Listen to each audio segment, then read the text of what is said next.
Another day to work on the Fiesta. It's been a while since, well, not a while, a few days since I've worked on the car, but you guys won't notice any difference. So if I do start to repeat myself, I'm sorry, I'm just kind of out of sync with what I've recorded. Last I remember, we were trying to get off the timing belt, which we're struggling to get off because of the crankshaft pulley. So I'm going to try and take off the oil pan today and see if we can get around it that way, and try and further understand what our locking tool is doing with the crankshaft. So I'm on the car now, you guys can see the oil pan here. It just takes 113mm to drain it, which is obviously what I'm going to have to do to take it off, because I'm going to get oil everywhere. And also another problem here that I'm facing is, there's a piece of wood here just supporting the engine, because we took the engine mount off up top. So to take the oil pan off, I'm going to have to relocate this somewhere else to support the engine up without it being on the oil pan, because right now it's on the back side over here of the oil pan. I'm going to show you, it's on the back side over here. So I can't get the oil pan off with that there, so I'm going to have to move it. So I'm going to drain the oil, relocate this, and then we'll start taking out all these little bolts up here on the oil pan itself. Okay, so I've managed to crack it loose now. As you can see, it's kind of finger loose. I've got my drain bucket underneath, as you can see as well. So I'll just pull this out, drain the oil, then we'll move on to taking the oil pan itself off.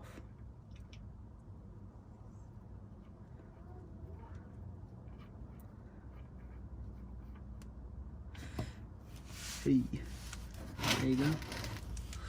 Oil's very black. So I'll let that drain, let it get all nice and empty. Uh-oh. Oh, sorry, I thought that would be it, so it was just me moving it. So I'll let that drain, get all nice and empty, and then we'll move on to taking this off itself. Okay, so now that the oil is drained, I'm gonna go and start removing this. Obviously, I've got to move this support first, but there's a fair few, what I believe to be 10mm. I've tried a 10mm here, and there's one back here, and it fits, so I'm guessing they're all gonna be 10s. And there's a lot of them going around, and also connects it up to the gearbox. So there's a fair few. I won't be able to show you them all, but as I'm going along, I'll just kind of fill you guys in on which ones I'm taking out, what parts I have to take off to get to them. So I'll keep you informed. Okay, so it's actually been a few days since I last filmed. I kind of got wound up with a lot of stuff that day, but I did, as you can see, get the oil pan off, and I'll just take you through what came out of it. So there was 4 13mm connecting it from the oil pan to the transmission, and there was 13 10mm which go all around the perimeter of it. So here are the 4 13s, and then there's 13 10s that go all the way around. And if you look on the inside of ours, where it's been sat draining for a while, there's a lot of this crap, which is, it's not metal luckily, so it's not as pistons or piston rods or all like that. There's no metal in the engine, it's just oil build-up and carbon deposits. So I've got the jet wash out today. I'm going to give it a good jet wash, good clean, so when we get back on the car, it's not dragging all this crap through the car again.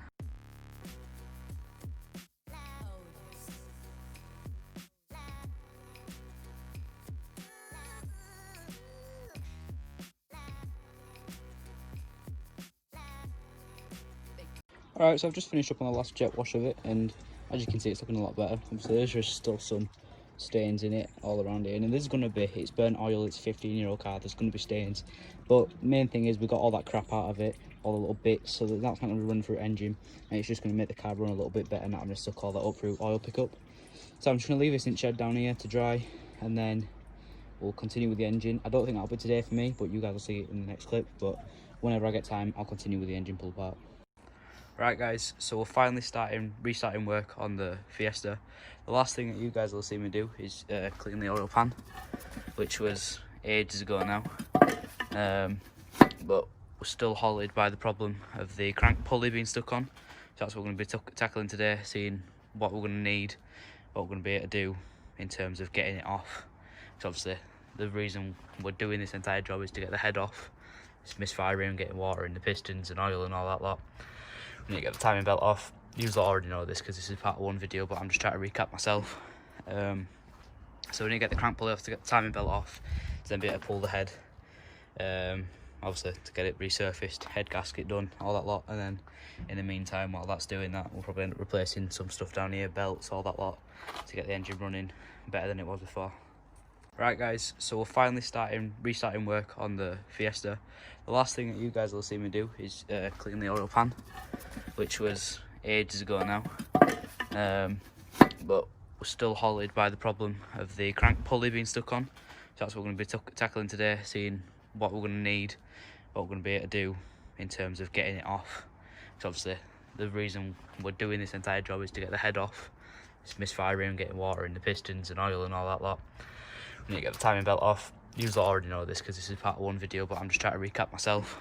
So we need to get the crank pulley off to get the timing belt off, to then be able to pull the head. Obviously to get it resurfaced, head gasket done, all that lot, and then in the meantime, while that's doing that, we'll probably end up replacing some stuff down here, belts, all that lot, to get the engine running better than it was before.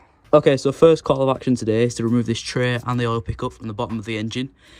This tray takes 4 8mm bolts, and the oil pickup is secured on with 3 8mm as well. So once we get this off and the oil pickup off, we'll be able to see underneath the engine, see the pistons, the crankshaft, and it allows us to get a better understanding of what this crankshaft locking pin is doing and why it's not allowing us to really lock the crankshaft effectively enough to pull the crankshaft pulley off.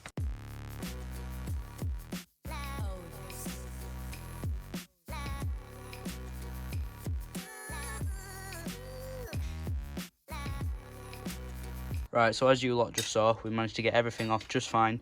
Everything came out perfectly. I'll show you the bolts more, but the 3 that hold in the oil pickup are longer than the 4 that hold in that tray.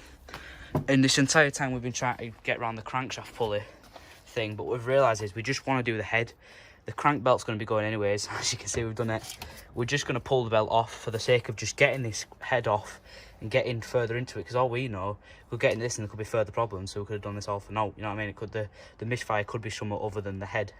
So we're just going to pull this off, leave it on the crank pulley at the bottom, and just get the head off. We've been trying to do this for over 2 months now nearly, trying to get this head off. We just want to get it done. Okay, so to get to the head bolts, we're going to have to remove the cams, and this is to show you guys and for us to be able to refer back to when we're putting the engine back together. But the exhaust cam here at the back has 2 little etchings, whereas the intake cam has them quite far apart. So just for our reference and yours, that's the intake cam, that's the exhaust cam, just so that we can see when we're meant to be putting it back together. Okay, so I'm going to go ahead and dig straight into it. I'm going to start with the exhaust cam because it's going to be the hardest to get to. Look how bad these bolts are. I'm going to time lapse it to get it out of the way quickly because these clips are going to be too long. So I'll time lapse them taking them out. I'll come back to you once I've got that one out, and then we'll start on the intake cam.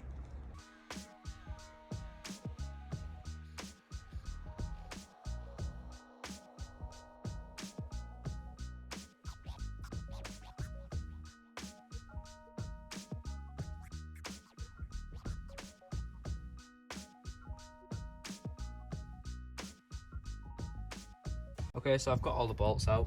Here are the 4 camshaft caps that go over here. You saw me taking them out. All the bolts are the same length. To pull the cam out though, because there's this sort of like, there's this one bearing on the end which you'll struggle to get out because it's connected to this, which hits the cam gear.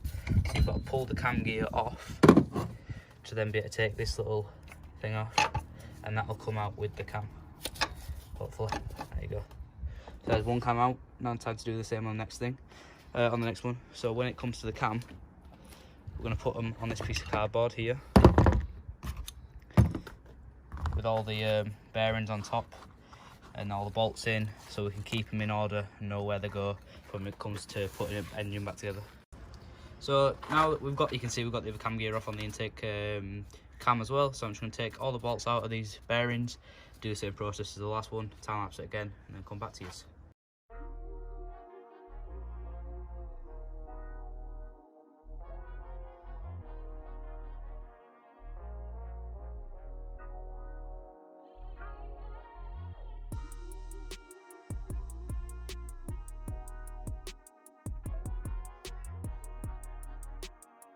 Okay, so both cams are out. Can now see down into head studs, which are these little bolts here, in between all valves and that. Got both his cams sat here, intake, exhaust, you can tell by these markings. I think next call of order, or whatever you want to say, will be fuel rail. We want to know whether we can take it out, whether we have to take it out to take the head off, or we can take it with the head and just get it out on bench. And then, because obviously we have a bench in the back, which if we can get the head out with as much stuff on, it means we can make it just easier if it'll come out with all that stuff. It's easier to pull it off when it's out of the engine bay and all that lot. So we'll see what's going on with this, get it out, and we'll inform you as we go. We were wrong. We were wrong. We're just gonna move on to something first instead. We're gonna do the intake first before we start with the fuel rail and that lot. See if it can come out with the intake. So there's 5 bolts that we can see so far. There's one here, one in there, one down there, and then 2 that are hard to show, but there's one there you can see around that side that are similar to that side. So I'm not going to be able to film this one, it's going to be difficult. I'm just going to try and get it out and I'll show you how it went afterwards. Alright, so we've managed to get all, I believe it was 4 bolts out of the intake manifold, but we don't want to pull it because we think that the fuel rail is attached and we don't want to damage anything.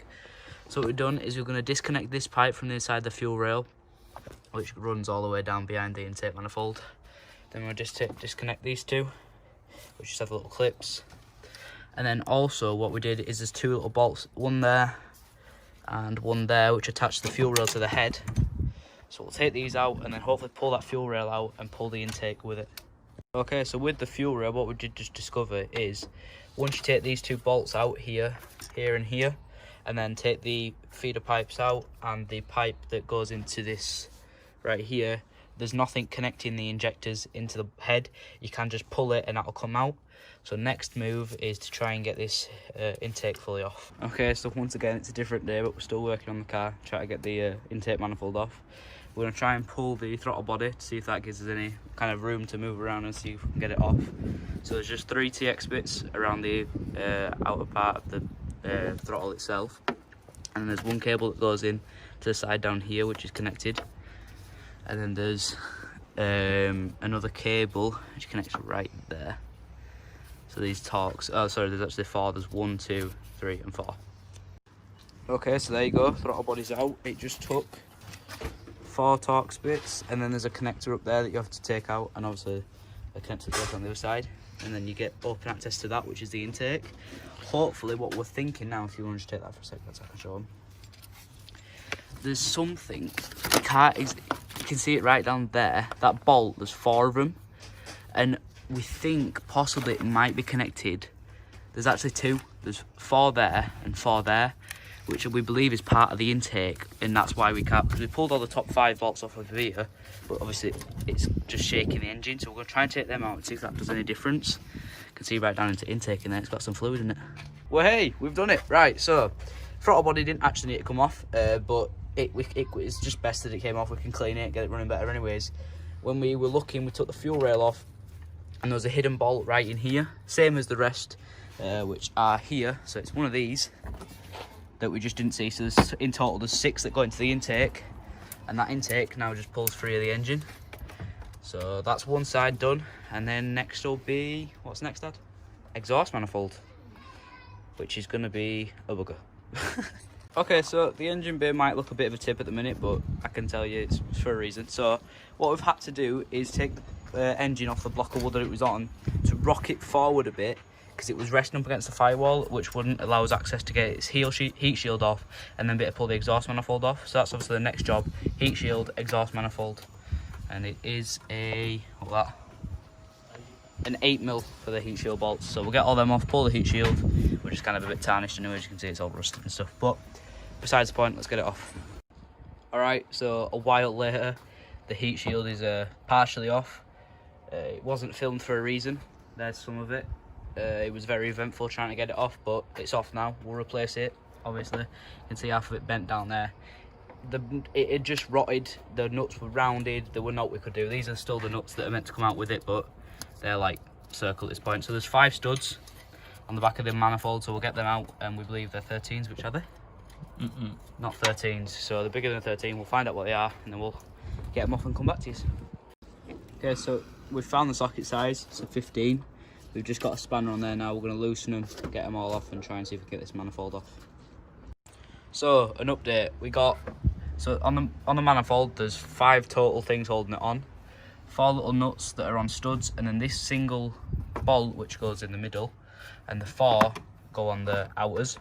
But what we're struggling for right now is, because the manifold's so close to the firewall, the studs that are there, we can't, it is loose, I just can't move much, but it's stuck on the studs. So what we're going to try and possibly do is take out the head bolts, because this manifold's clear over here, so we can just pull the entire head this way, so we don't have to mess around with trying to get all the studs out of the back of the engine, because it's just going to be difficult to do. So while my dad's trying to work on a solution for getting that out, like the last solution that we want to use is taking the entire head off, because it feels like it's going to be a bit rushed and a bit difficult to do. So I'm going to start working on the distributor over here. So we've got one connection there, a connection down in there which you can see, and then just this pipe that comes from the radiator into it. That actually don't go into distributor, but it goes to the bottom of it. There actually might only be one cable going into that. There is. But to the bracket of the distributor is this, so I may as well take it off. So I'll get all that out and then we'll hopefully be done. So, pretty big moment here, guys. We've got, we're going to take the head studs, because doing the whole method of putting 2 bolts on at one stud to pull it out, it's not really going to work.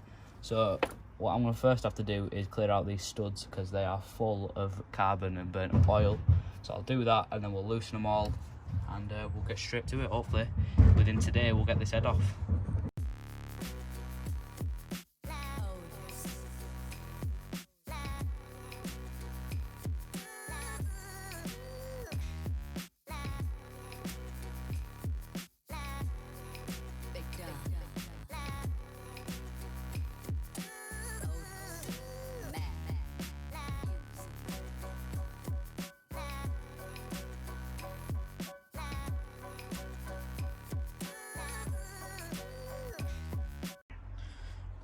And that's it. All the head studs are now out. The head is now free. However, once again, we've run into a little wall. Not a massive one though. There's just a bolt here and one round by the camshaft.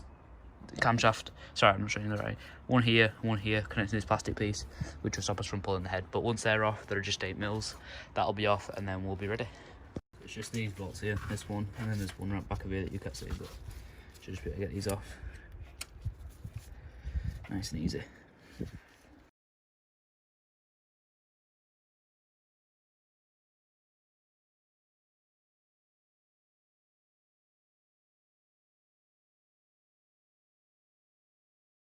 Alright, there's that one out. It's a tiny little bolt. Camera focus on it, please. It's not my focus, but oh, there you go. There's one. And there's one of the same 8mm bolt. Not at the same length, but it's just run back here.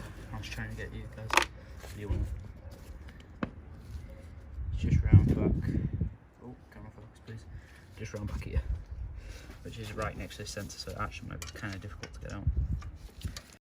And we've hit another wall, not a big one once again, but we keep missing these. We're so eager to get this head off, it's been so long, but we just keep hitting these little things. So there's a hose here that's attached to the block, and there's this big one down here behind the distributor, which you can't see perfectly, but it's there. They've just got these clips. So take these off, and then, I don't want to say it to jinx it, but we should be able to pull the head.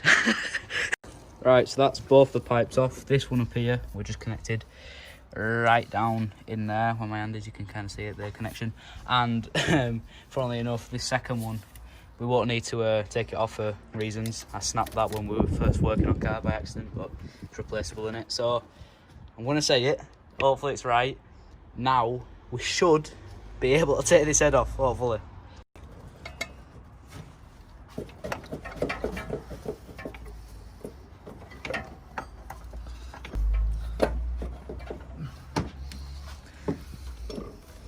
Take all the sparks out of it. Sorry, Dad. Place these anyways.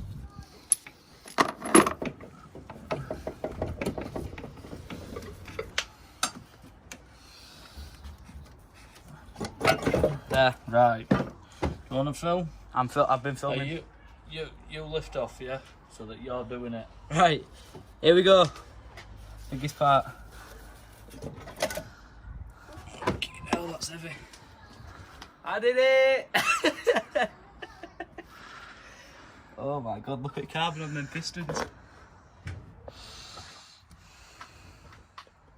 Alright, so while we've got this off, it's a good time to have a look inside, obviously this is going to have a further inspection, which I'm very happy about, the fact that we've got that off, as you saw. But all this stuff around these jackets, like it's around the head gasket, and if you look inside these tubes that feed water to the engine, It's all inside there, and peeing out water over here, it's got this all over. And what I believe to have happened is the previous owner who sold me this was trying to disguise the fact that the head gasket were gone, and they used this stuff that we were tempted to use, that's supposed to repair your head gasket without you having to pull the head like we've done. And it's obviously clogged up all of this stuff to try and stop water getting into pistons, but it's obviously not worked, and it was still misfiring. It sprayed it all over the place. That's what all this pink is. Literally everything is pink, all this bright orange, as you can see in there. It's gross. Today's main focus is going to be just pulling every single one of the valve springs, valves, retainers, everything out of the head. Obviously we're sending it away from the machine shop to get it levelled, pressure tested, all that lot. And I think the main premise with them is that they don't want anything in the engine that protrudes the top level, because obviously they've got to get a machine that goes across this and surfaces it and that lot. So they do want the valves and everything removed. We took the cams out, all that lot. As you can see, it's all gone. I'm also going to pull the distributor just because it seems like it'll be in the way. Obviously the machine's got to go like that, over it, back and forth, so we don't want anything in the way. And then, so that's the first thing I'm going to be doing, pulling the distributor and maybe this, just to get it out of the way. And then we'll get into using the tool down here, which is a valve spring compressor, to pull out each and every single one of these valves. To get straight onto it, there's just 4 Torx bits on this one in each corner for the distributor, and they are TX25 bits, I believe, so I'll get them straight off. Shouldn't be too hard of a task. I don't think they'll be torqued down too highly. No, straight out. Yeah, they're loose.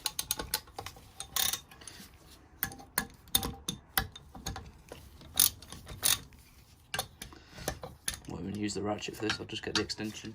I'm in the TX bit in there.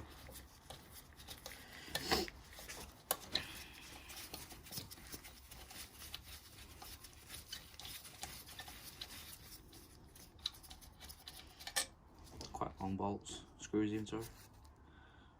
Pull that out.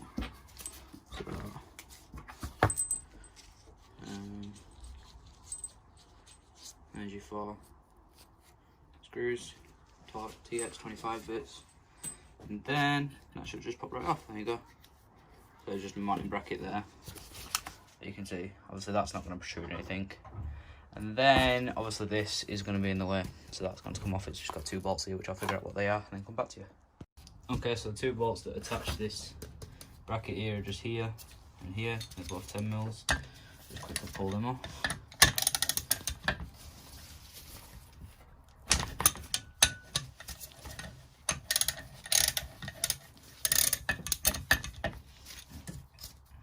Set loose, they just come straight out. Got a funny finish on the bolts, like oil slick. I don't know if you guys can see that, but it looks a bit like a different finish to the rest of the bolts. Might be a zinc or something like that, I don't know. Don't know why they would be.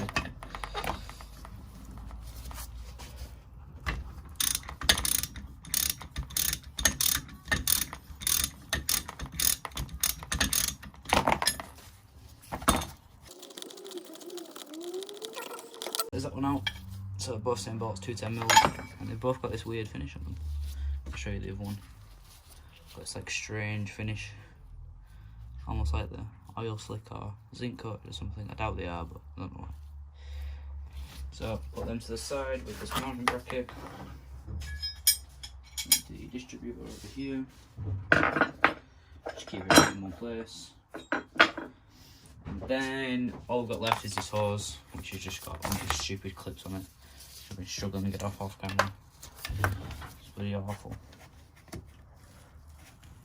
Right, I'm going to cut the camera to just, I'm going to struggle with this for a while, but I'll get back to you when it's done.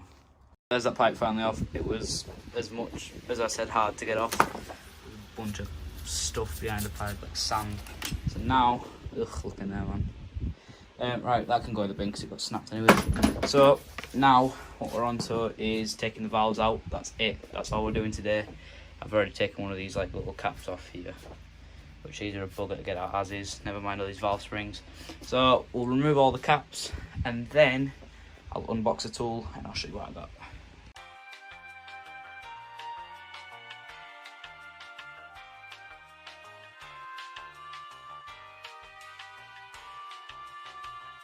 after a long while of tapping the top of the head to get these out, they're all out. They're like, I couldn't grab them with the pliers because they're full of oil, obviously, so they just slip. So I had to have the head upside down and tap it. That's why I stopped the time lapse, because it was just hard to film. You won't be able to see out, but as you can see, they're all out. And now we've got to get this tool out. All nice and lined up to try and keep them in order. Okay, so try to keep the ribbon going. I'm going to go straight into unboxing the tool. This is the valve spring compressor. It's not special at all, it's just one I think we've got off Amazon, but it'll do the job. Don't need no special for it. Get that open. There we go. It comes in a nice little box. Nice and red.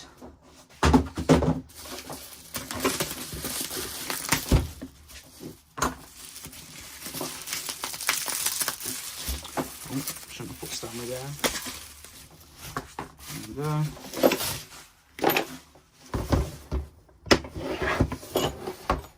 There you go.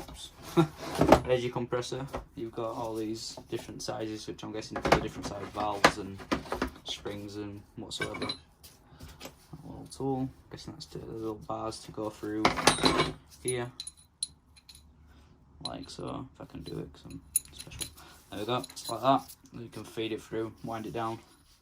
So I'm guessing what happens with this is I'll have to have a look properly, but you attach one of these, and then if we move the camera, sorry, the bit shady camera work, but move it like there. Sorry for the lighting again. The sun's out and shining today. So I'm guessing this is going to go onto there, and it compresses both sides. You take out the little keepers, and then you should be able to pull the spring valve, little keeper things, I forget what they're called, but yeah, you know what I mean. So yeah, we'll get on with that. Should probably show you one in depth of how I want to do it, and then I'll time lapse the rest because it's going to take a long ass time. Alright, so I'm going to try and show you what I'm doing in the best way possible, but it's going to be quite difficult.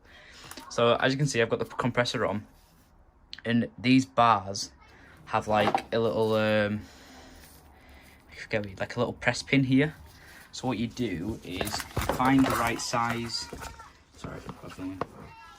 So what you do is you find the right size for your valve. So say this was the right size for you. Slide this in like that, and you screw that in and place that on your valve there. Obviously this is too big for mine. Place that, and then you do the same on the other side, and then just slowly wind it in until you can see in here.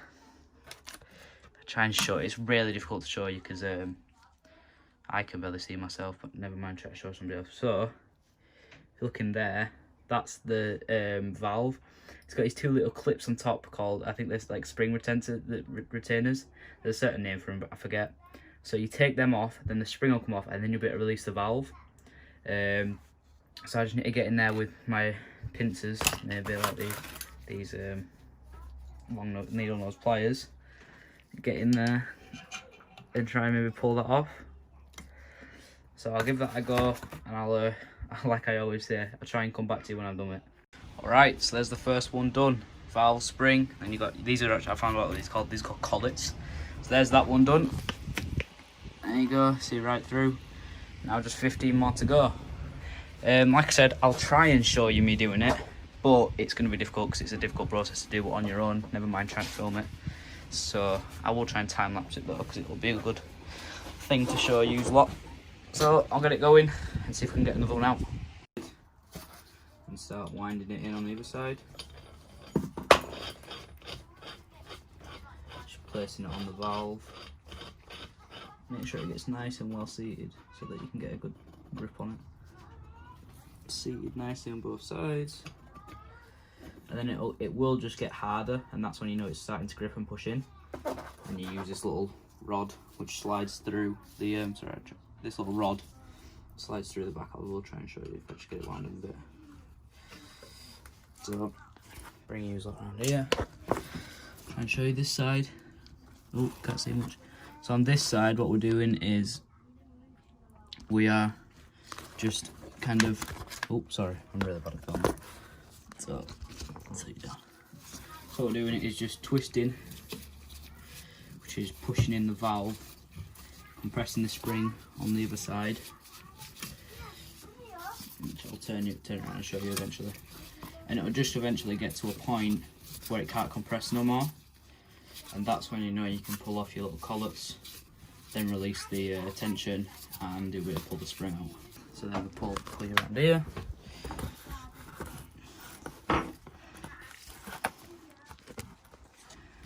So you guys can see more clearly than me, but those in there are the collets. If I try and shine a light, maybe you'll be able to see more. Just give me a sec. You guys can see them quite clearly in there, can't you? Yeah. So that's compressed enough. You could continue to compress it more, just for the purpose of so once you can see these collets, you can see them quite clearly, you guys. What I'm going to do is I'm just going to compress it a little bit more. It is getting quite tight now, so that's probably the end of it compressing.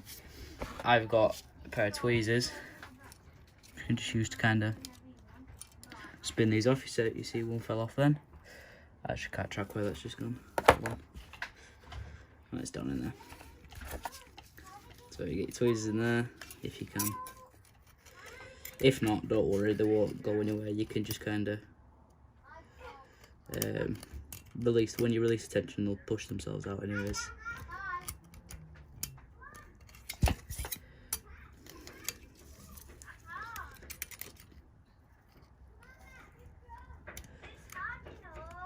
Right. Oh, this one's proving quite difficult to get.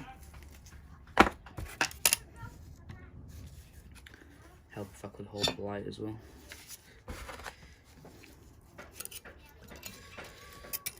Right, there you go. So, there's that out. There you go. If I can try and show you it. That's how small those things are. If the camera would focus, that'd be nice. But you can kind of just get a reference for how small those are. Tiny little pieces that just hold that spring on. You can't see it anyways. So there's two of them on the valve, which you have to pull off. There's another one this side. And then it's simply a process of just winding it back out, releasing the tension off the tool, which I'll do now. I'll zoom you guys out so you can see a bit more. So as you saw there, as soon as I released tension, spring cap fell off. There's the spring. So you just pop that spring back up. Sorry, so you just pop that spring cap back on, and then you just push on this. There you go. Push that, pull it out the other side, and then you've got your valve, spring and spring cap, and then your two little collets which hold the spring on. So what I'm doing for this is just the collets. I've got a tiny little box which they can all go in there, and as you've seen the cardboard, I'm just going to push it up through, put the spring on top, and it'll just kind of keep them all in place. I'm not going to be able to show you all of them because it's a difficult process to do anyways, never mind filming it. I might try and time lapse a few here and there, but I'll show you as much as I can. So I've just finished the exhaust side, as you can see. They're all in the cardboard, or little collets in the box. That's all that done. Now I'm starting on the intake side. I'll try and film a bit more of this because I kind of just focused on doing it for this, trying to get used to it. But I can do it now, so hopefully I'll be able to time lapse it or video it or whatever. Just try and show you more what I'm doing.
that's it, all done.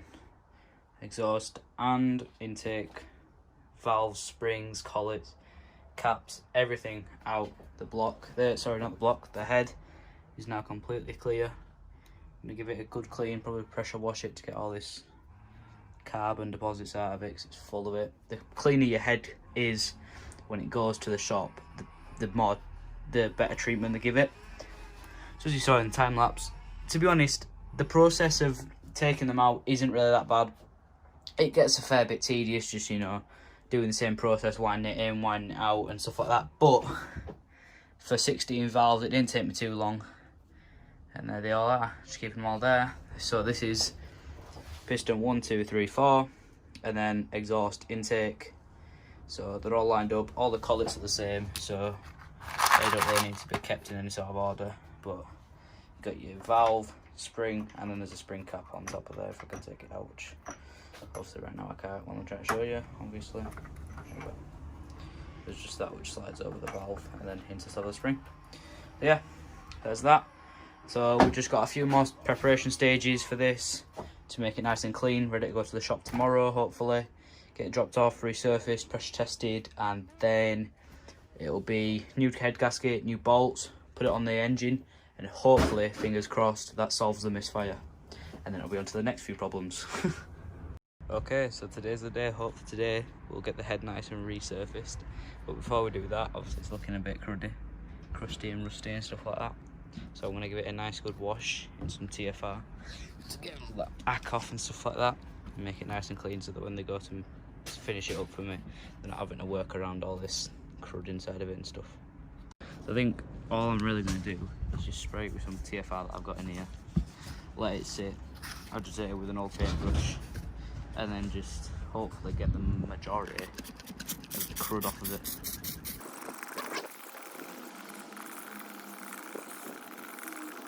So my plan is to just kind of let that sit, and hopefully that'll remove the majority of the stuff on it. Maybe need a good agitation and then just wipe it down, hopefully it'll all get off. And that's it, the head is resurfaced. As you can see, it's all nice and flat, washed, looking great.